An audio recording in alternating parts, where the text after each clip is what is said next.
ক্লান্তি ভরা অফিসের কাজ সেরে বেরিয়ে পড়লাম দুই বন্ধু শহরতলি কলকাতার রাজপথ ধরে দীঘার উদ্দেশ্যে।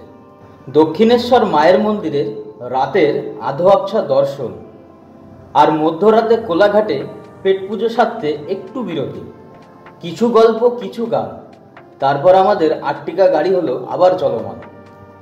তো কেমন আছো রাইডার ফ্যামিলিগণ? নতুন ভোরে নতুন দিনে সবাইকে স্বাগতম আর good morning from Digha Mandarmani. এখন ঘড়িতে সময় বাজে 4:22 তারিখ। সো আমি অফিসে কাজ করছিলাম 21 তারিখ। আমার বন্ধু বাপন ভাই সে ফোন করে আমাকে বলল যে ভাই আজকে রাত্রিবেলা আমরা দীঘার জন্য বেরোচ্ছি। তো বাঙালির একটা আবেগপ্রবণ জায়গা এই দীঘা। তো দীঘায় আসার জন্য কোনো পার্টিকুলার প্ল্যান লাগে না, কোনো পার্টিকুলার প্রপার প্ল্যান কিছুই লাগে না, জাস্ট একটা কল যে বন্ধু আজকে দীঘায় বেরোতে হবে, তো চলো, এরকম একটা বিষয়। তো কাজের ফাঁকে নিত্য প্রয়োজনে কাজের প্রেশার থেকে একটু রিল্যাক্সেশন করতে এই দীঘাটা বেস্ট জায়গা। শনিবারে হাফ দিন কাজ করার পরে রবিবারে ফুল রিল্যাক্সেশন করে তুমি সোমবারে আবার কাজে জয়েন করতে পারো। তো এরকম বাঙালির কাছের মানে আর কি ঘোরার জন্য রিল্যাক্সেশন করার জন্য একটা সুন্দর জায়গা। এখন রাইট নাও ঘড়িতে 4:05 বাজে আর আমি এখন মন্দারমণি সমুদ্র বিচের উপরে রয়েছি। আমার পিছনে যে মন্দারমণি আর পিছনে আমি এখন পুরো সমুদ্র বিচের উপরেই রয়েছি। আর পিছনে উত্তাল সমুদ্র অনেকটা দূরে রয়েছে। সেইখানে দেখো এখন এই রাতের মানে ভোরবেলা জাস্ট 4টে বাজে, এখনও সূর্য ওঠেনি, সূর্য উঠতে টাইম কিছুটা লাগবে। তো এখনও সেই মুহূর্তে ওই অনেকটা দূরে এখনও ঢেউ আসছে, অনেকটা দূরে রয়েছে সেই জায়গাগুলো যেখানে ঢেউ হচ্ছে, জলটা রয়েছে সেইখানে পর্যন্ত লোকজন চলে গেছে। আমিও যাওয়ার চেষ্টা করছি, বাট একটু ভয় লাগছে যেহেতু এখনও সূর্যের আলো ফোটেনি, ঠিক আছে। আর আমি সেইভাবে প্রপার সাঁতার জানি না, সেই কারণে একটা রিস্ক দিচ্ছি না। তো আমি তাও এসেছি বিচে, এইখানে এখন ঘুরে বেড়াচ্ছি, একটা ফ্রেশ হাওয়া, একটা সুন্দর মনোমুগ্ধকর পরিবেশ, জাস্ট অসাধারণ লাগছে একটু।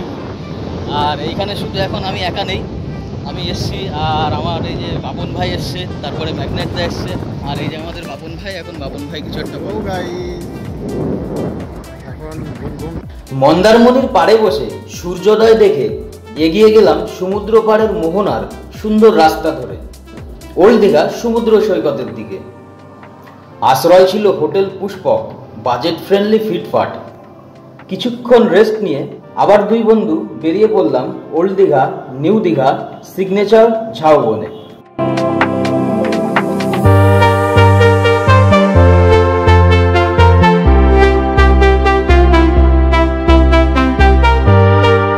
গাড়ি নিয়ে বাপন ভাইয়ের ফটোশ্যুট শেষে চলে এলাম আমরা আবার উদয়পুর বিচে।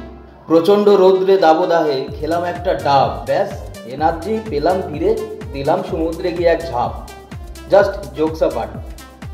উদয়পুর সি বিচ এসে যদি না খাই মাছ ভেজে তাহলে আর কিসের বাঙালি, দীঘায় আসা পুরোটাই মাটি।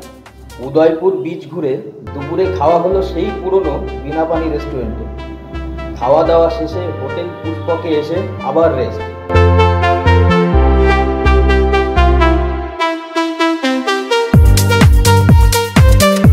কেমন আছো রাইডার ফ্যামিলিগণ? নতুন ভোরের নতুন দিনে আবারও সবাইকে স্বাগতম। আজকে এখন ঘড়িতে সময় 2:20 আর আমি রাইট নাও চলে এসেছি উদয়পুর সি বিচে। তো উদয়পুর সি বিচ হলো এই যে আমার যে বা সাইডটা রয়েছে, সেই বা সাইডটা হলো পুরো উড়িষ্যা সি বিচ, মানে এখান থেকে পার্টিশন শুরু হয়ে গেছে।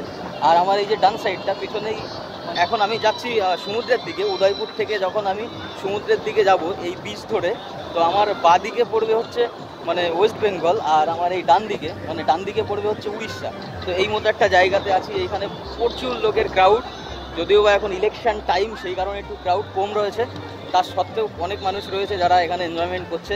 তো ভ্রমণ পিপাসু বাঙালির অ্যাডভেঞ্চারের জায়গা মানে দীপু দা কনসেপ্টে তারা ঘোরে। আর বিশেষ করে দীঘায় আসার জন্য কোনো রকম কোনো প্রপার প্ল্যান, কোনো রকম কোনো প্রপার দিন ফোন কিছুই লাগে না, জাস্ট একটা ফোন যে বন্ধু দীঘায় যেতে হবে আর রাইট নাও চলে আসতে হবে, এরকম একটা সিচুয়েশান।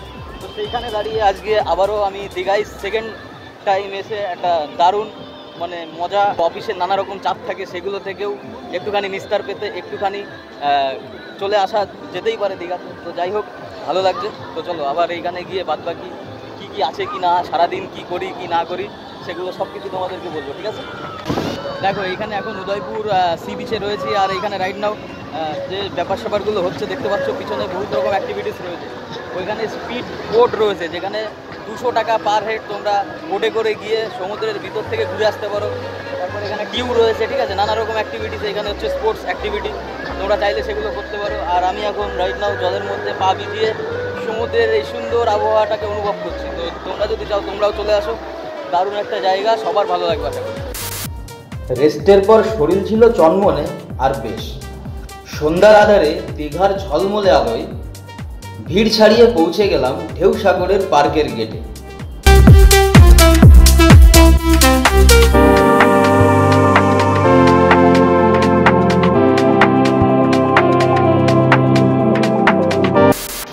তো good morning from Digha, old দীঘাতে এখন আমরা রাইট নাও রয়েছি। হোটেল পুষ্পকে ছিলাম।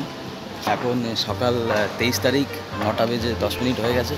আর এই হলো আমাদের গাড়ি, আমরা এখন বেরিয়ে পড়বো, ঠিক আছে? আর যেতে যেতে আজকে অনেক কিছু হয়েছে যেগুলো তোমাদেরকে দেখিয়েছি, বিহাইন্ড অফ দ্য সিন কিছু জিনিস দেখাইনি। যাই হোক, টোটাল বিষয়টা এরকম ছিল। আজকে দীঘাতে আসার কোনো সেরকম অপার প্ল্যান ছিল না, জাস্ট একটা ফোন কল যে দীঘায় যেতে হবে, ব্যাস চলে এসছি। এবার দারুণ ঘোরাঘুরি, সব দিকতে যেরকম যা ছিল সব কিছু করেছি, দারুণ মজা করেছি, দারুণ এক্সাইটমেন্ট ছিল। আশা করি তোমাদের ভিডিওটা ভালো লাগবে। আর সামনে যদি আবার যেতে যেতে কোনো স্টপেজ হয় কিংবা কোনো রকম কোনো অ্যাক্টিভিটি হয় তাহলে আমি সেটা তোমাদেরকে দেখাচ্ছি।